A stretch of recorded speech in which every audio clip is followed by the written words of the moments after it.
Kebijakan WFH dan efisiensi listrik, Pemprov Kaltara hemat ratusan juta. Sinergitas Pemprov bersama media guna menjaga stabilitas informasi.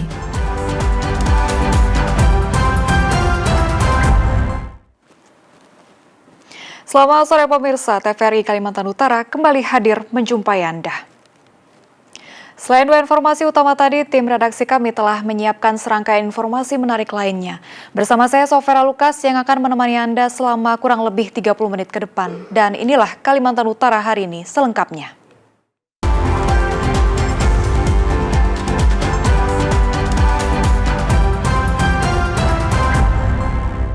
Kita awali berita sore hari ini dari Kabupaten Bulungan. Pemerintah Provinsi Kalimantan Utara menggelar kegiatan Coffee Morning bersama insan pers. Kegiatan ini bertujuan untuk memperkuat sinergi antara pemerintah dan media sebagai mitra strategis dalam menangkal hoaks dan menjaga stabilitas informasi di daerah. Mengusung tema sinergi membangun negeri, media sebagai mitra strategis pemerintah dalam menjaga stabilitas informasi daerah, acara Coffee Morning ini berlangsung hangat dan penuh keakraban. Kegiatan ini menjadi wadah silaturahmi sekaligus ruang diskusi terbuka antara pemerintah provinsi dengan para jurnalis di wilayah Kalimantan Utara. Dalam kesempatan tersebut, pemerintah mengapresiasi peran aktif media massa yang selama ini telah membantu pemerintah dalam menyampaikan informasi yang edukatif kepada masyarakat. Media dinilai memiliki peran vital sebagai filter utama di tengah derasnya arus informasi digital. Kami merangkul semua. Kami juga bahwa kerjasama yang ada harus tetap terjalin dengan baik, sinergisitas penting, menyampaikan sesuatu juga terkait dengan apa yang mungkin sudah kami kerjakan mungkin belum sampai kepada masyarakat. Ini yang penting untuk kita diskusikan. Tujuannya seperti itu. Melalui sinergi dan komunikasi yang terus terjalin dengan baik, diharapkan media dapat terus menjadi benteng utama dalam pemberitaan publik, sekaligus mendukung terjaganya stabilitas dan kondusivitas daerah demi kelancaran pembangunan di Kalimantan Utara. Tim Liputan TVRI Kalimantan Utara dari Bulungan melaporkan. Pemerintah Provinsi Kalimantan Utara kini tengah mengenjot upaya efisiensi anggaran operasional kantor melalui penerapan sistem kerja dari mana saja atau work from anywhere, serta pengaturan penggunaan lift di sejumlah gedung pemerintahan. Upaya efisiensi anggaran di lingkungan pemerintah Provinsi Kalimantan Utara mulai menunjukkan hasil yang signifikan. Hal ini sejalan dengan kebijakan sistem kerja dari mana saja atau work from anywhere yang kini diterapkan bagi para aparatur sipil negara atau ASN. Selain itu, Pemprov juga melakukan pembatasan atau pengaturan penggunaan fasilitas kantor seperti lift penumpang di 11 gedung pemerintahan. Sebelumnya, tagihan listrik dan air dari 11 gedung pemerintahan bisa mencapai 1,3 miliar rupiah per bulan. Namun saat ini, tagihan tersebut berhasil ditekan hingga berada di angka 900 juta rupiah. Lebih lanjut, pihaknya juga tengah menghitung secara rinci berapa besar efisiensi anggaran yang dihasilkan dari kebijakan work from anywhere ini, jika dikalikan dengan jumlah ribuan ASN yang ada di Kaltara. Yang jelas berhasil, Kaltara berhasil lah. Mudah-mudahan saya baru coba menghitung berapa per orangnya, menghemat.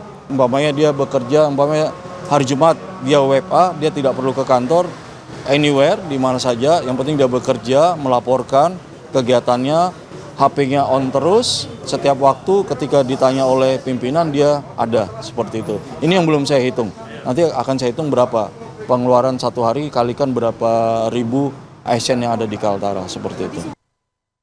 Meski pegawai bekerja dari luar kantor, terutama pada hari Jumat, pemerintah memastikan pelayanan publik dan kinerja tetap berjalan optimal. Lantaran para pegawai diwajibkan untuk terus melaporkan kegiatannya dan memastikan alat komunikasinya selalu aktif. Tim Liputan TVRI Kalimantan Utara dari Bulungan melaporkan. Efisiensi anggaran yang diterapkan pemerintah pusat berdampak pada seluruh organisasi perangkat daerah di Kabupaten Bulungan, termasuk di DPR Kabupaten Bulungan. Ketua DPRD Kabupaten Bulungan menyebut kebijakan efisiensi anggaran merupakan arahan pemerintah pusat yang harus dilaksanakan oleh seluruh perangkat daerah. Meski demikian, langkah tersebut tidak boleh menghambat upaya peningkatan pendapatan asli daerah atau PAD. DPRD mendorong pemerintah Kabupaten Bulungan untuk terus menggali dan mengoptimalkan potensi PAD. Melalui penataan pasar, pengelolaan parkir, penerapan regulasi daerah dalam pengembangan kawasan Kebun Raya Mudayati termasuk penataan sektor galian C yang saat ini menjadi perhatian pemerintah Provinsi Kalimantan Utara. Langkah tersebut dinilai menjadi bagian dari upaya pembenahan sekaligus optimalisasi pendapatan daerah. Nah, kait peningkatan PAD tentu harapan dari DPRD seperti pemerintah yang dilaksanakan katakanlah untuk menggali potensi-potensi PAD yang ada ya, termasuk galian C tadi ya kan kemarin ada surat edaran dari gubernur, kemudian terkait pasar, parkiran dan lain sebagainya, termasuk Perda Bundayati itu kan semua diangkat ya, dipersiapkan dalam rangka untuk peningkatan PAD. DPRD berharap berbagai langkah yang telah dipersiapkan pemerintah dapat menjadi strategi konkret untuk meningkatkan kemandirian Kabupaten Bulungan di tengah kebijakan efisiensi anggaran. Tim Liputan TVRI Kalimantan Utara dari Bulungan melaporkan. Perum Bulog memastikan ketersediaan stok beras di Kabupaten Bulungan dalam kondisi aman menjelang Hari Raya Idul Adha 1447 Hijriah. Pemantauan stok terus dilakukan untuk memastikan ketersediaan beras tetap terjaga dan mampu memenuhi kebutuhan masyarakat menjelang Idul Adha. Berdasarkan hasil pengecekan, cadangan beras di gudang Bulog dinilai mencukupi dan distribusi dipastikan berjalan lancar hingga ke pasar dan pengecer.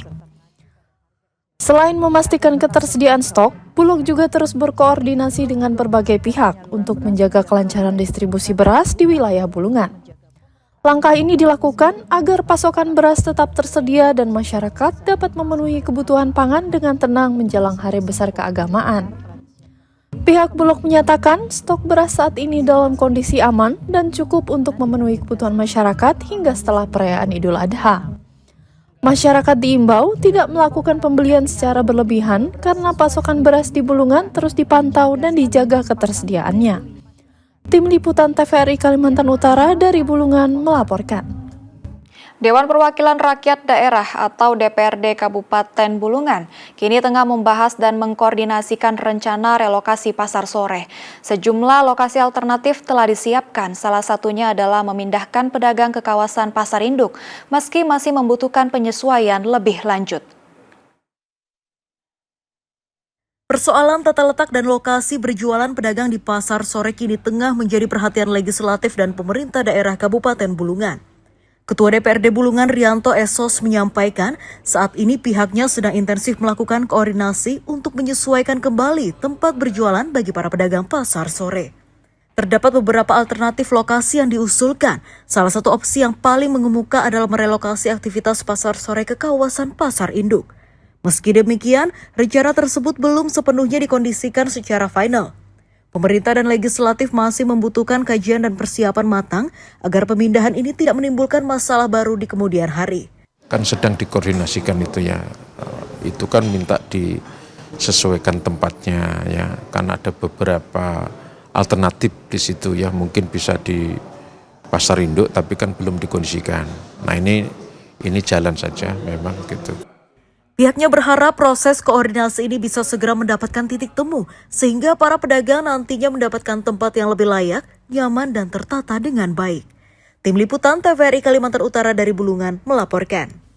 Pemirsa, informasi selanjutnya akan kami hadirkan kembali usai jeda pariwara berikut ini. Untuk itu tetaplah bersama kami dalam Kalimantan Utara hari ini.